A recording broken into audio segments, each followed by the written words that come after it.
کسی زمانے میں بادشاہ کا ایک غلام بھاگ گیا تھا۔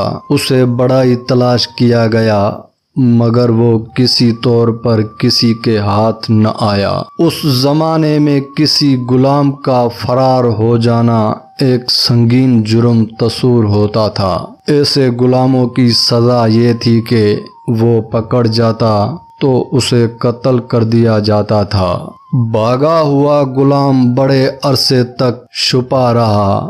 اس نے پوری کوشش کی کہ اسے کوئی ایسی پناہ گاہ مل جائے جہاں وہ بقایا زندگی اطمینان اور سکون سے گزار سکے۔ اسے ایسا کوئی ٹھکانہ نہیں ملا تو اب ہر وقت اسے یہ خدشہ رہتا تھا کہ اگر وہ پکڑا جائے گا تو بادشاہ اسے قتل کرا دے گا۔ یہ اس ٹینشن میں ہر وقت سوچتا رہتا۔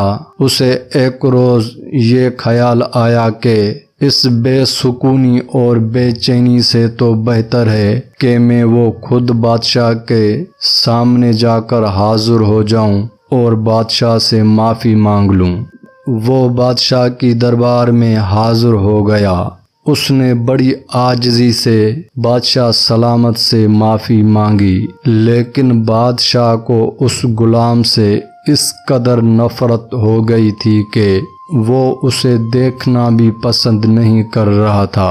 اس نے اسے دیکھتے ہی قتل کا حکم دے دیا۔ جلاد نے اسے پکڑ کر پھانسی گھاٹ کی طرف لے جانے لگا۔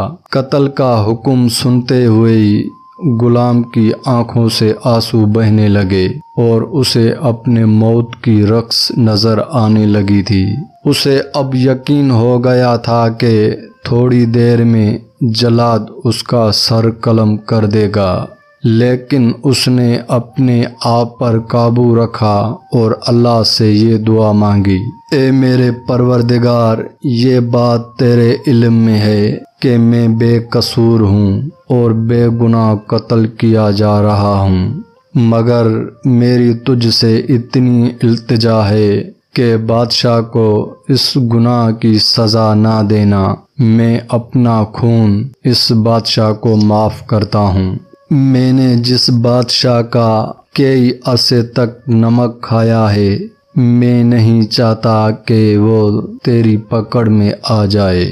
جب جلاد نے یہ ساری بات سنی تو وہ بہت ہی حیران ہو گیا، کیونکہ جب کسی کو بھی سزائے موت ہوتی ہے تو وہ بادشاہ کو گالیاں دیتا ہے اور برا بھلا کہتا ہے، مگر یہ پہلا غلام ہے جو بادشاہ کے لیے دعا گوا ہے۔ یہ خبر اس جلاد نے جلدی بادشاہ تک پہنچائی تو اس بادشاہ نے اس غلام کی سزا روک دی اور اسی غلام کی سزائے موت معاف کر دی اور اسے آزاد کر دیا، یہاں تک کہ اس غلام کو بادشاہ نے انعام سے نوازا اور بادشاہ سلامت نے اس غلام کو اپنے پاس رکھا اور اسے خاص اپنا مشیر اپنے ساتھ بنا کر رکھ دیا، اور وہ غلام بادشاہ کا سب سے خاص غلام بن گیا، کیونکہ کبھی کبھار انسان کی نیت اگر صاف ہوتی ہے